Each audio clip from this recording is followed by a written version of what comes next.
अदालतबाट छुट्न नि सक्छ, छिट्टै छुट्न सक्छ।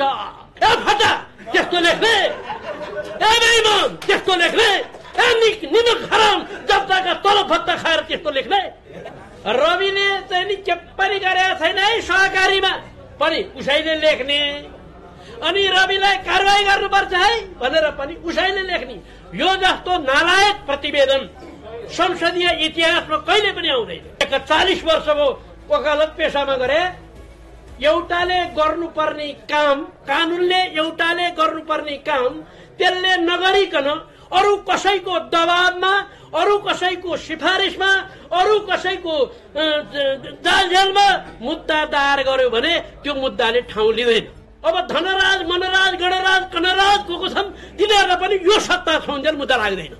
अहिले यो जुन भद्रगोल भएको छ नि, जुलुस गर्ने, नारा गर्ने, अब विभिन्न प्रकारका चाहिँ नि देशभरिको जनमत दुई भाग लाग्ने, देशभरिको जनमत बन्डा हुने, कारबाही गर्नुपर्छ भन्ने एक थरी, खबरदार कारबाही गर्नु हुँदैन भन्ने एक थरी।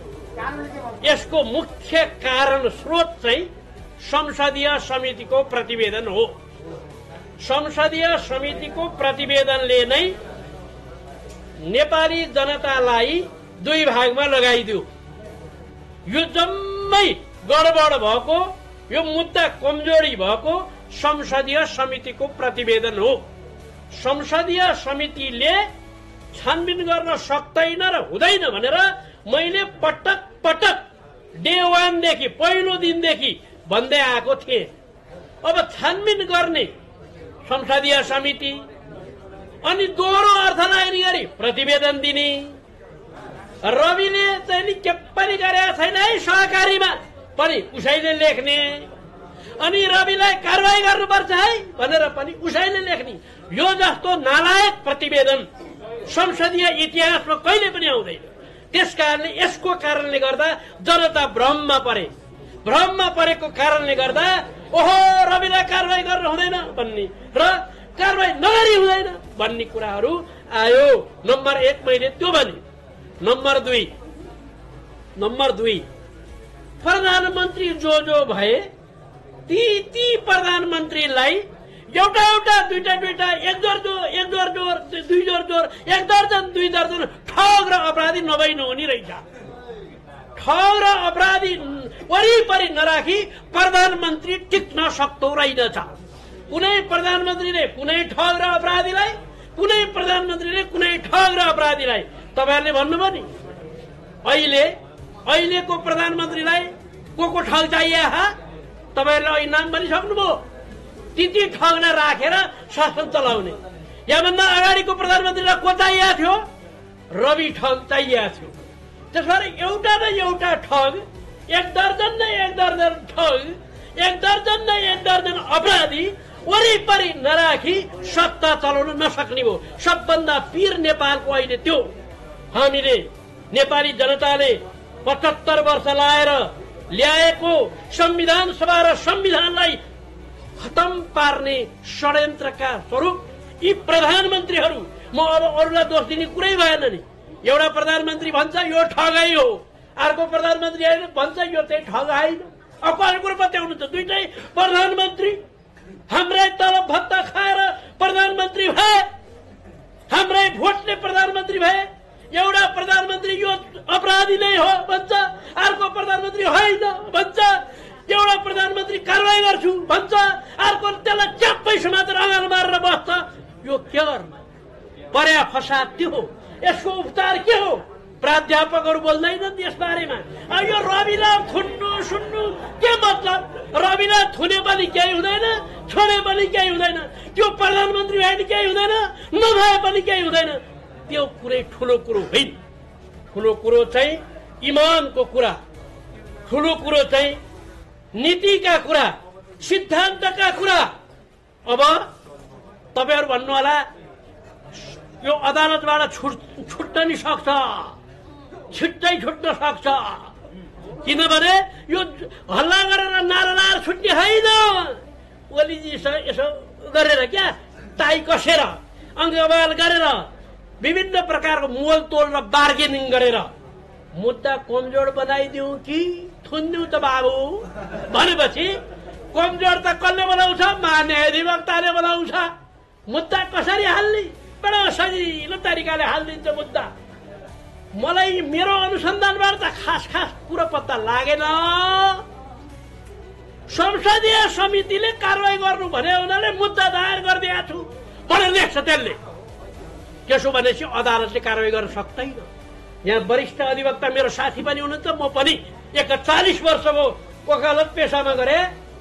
एउटाले गर्नुपर्ने काम, कानुनले एउटाले गर्नुपर्ने काम त्यसले नगरिकन अरू कसैको दबावमा, अरू कसैको सिफारिसमा, अरू कसैको जालझेलमा मुद्दा दायर गर्यो भने त्यो मुद्दाले ठाउँ लिँदैन।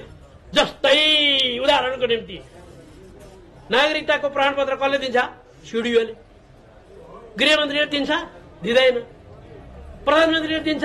दिँदैन। किन? नागरिकताको प्रमाणपत्र दिने छुट्टै ऐन बनाएर, संसदले ऐन बनाएर सिडिओलाई अधिकार दिएको छ। त्यसकारण प्रधानमन्त्रीले सक्दैन, त्यसकारण गृहमन्त्रीले सक्दैन। तर प्रधानमन्त्री र गृहमन्त्री अन्तर्गत हो नि सिडिओ भन्न पाइँदैन।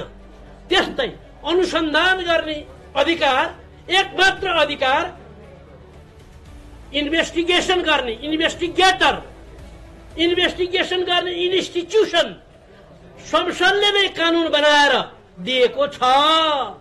अब त्यसले इन्भेस्टिगेसन नगर्ने, त्यसले पक्राउ नगर्ने, संसदीय समितिले पक्राउनु र इन्भेस्टिगेसन गर्नु भने हुनाले मैले बाध्य भएर पक्रिया हुँ भनेर अनि त्यो चाहिँ प्रतिवेदन अनुसार मुद्दा दायर गरेपछि मुद्दा जितिन्छ।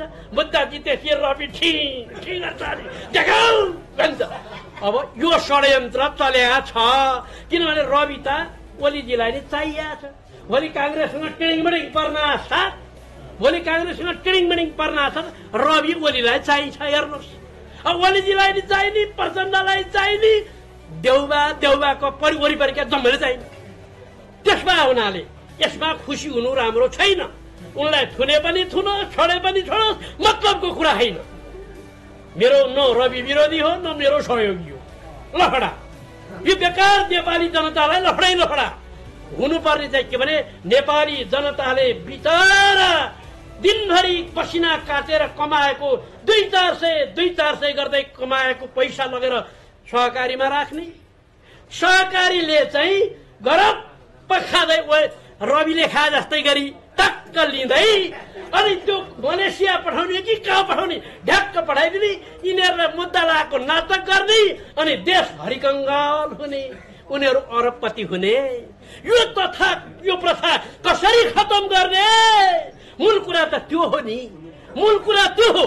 यो प्रथा खतम कसरी पार्ने? यी मुलुकमा र यी बजेटमा र यी गरिबमा र अपराधीहरूको शासन कसरी तोड्ने? यो हो मूल विषय।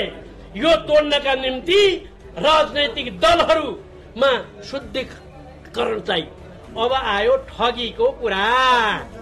सहकारी ऐनले खास गरी मुद्दा लाउने खास लेखेर रहन्छ। राष्ट्र बैंकले पनि यसलाई अनुगमन गर्दैन। जनताको पैसा क्या राख्न र सरकारले नराख भनेन।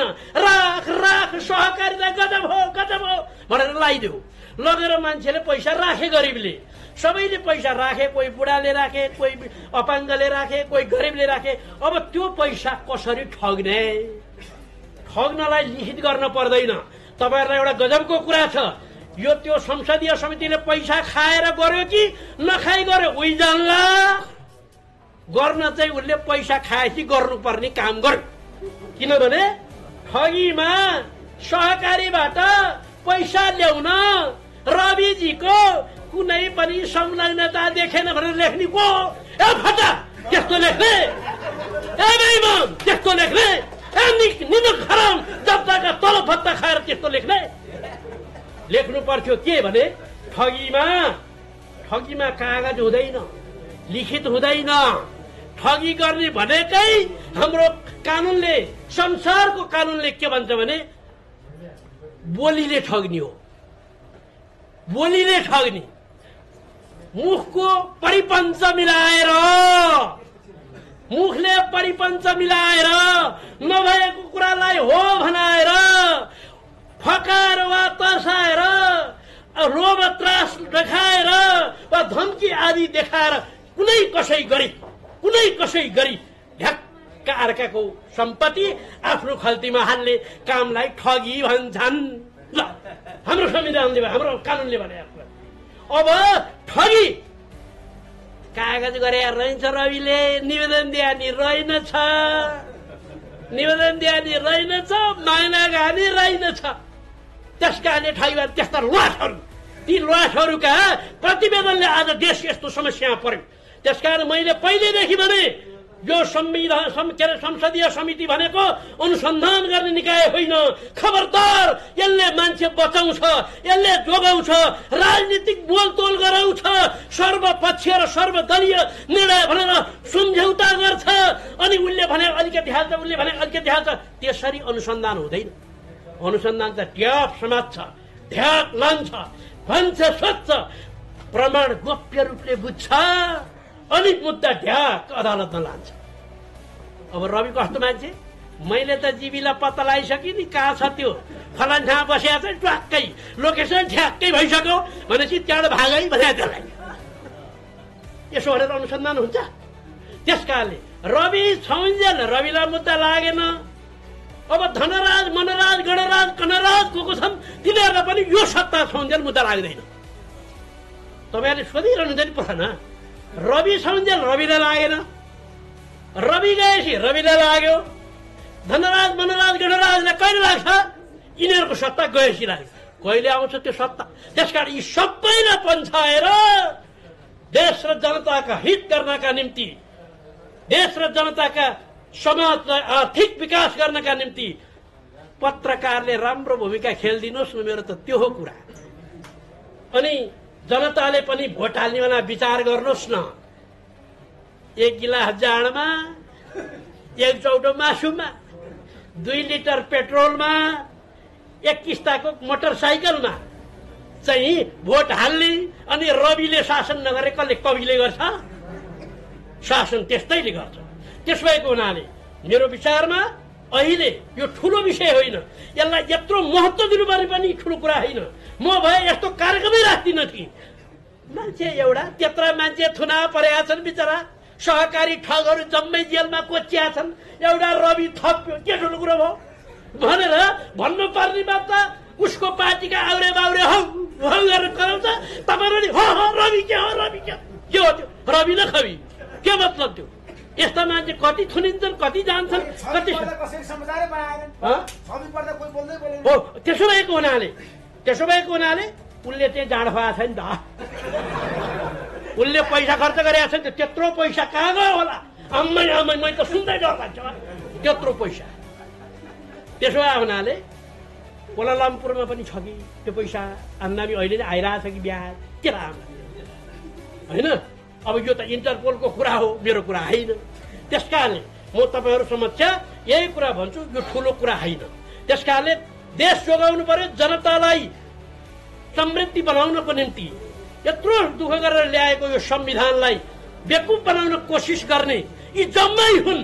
त्यस भएको हुनाले यिनीहरूबाट मुक्त हुने थाहा जागोस्, यही शुभकामना।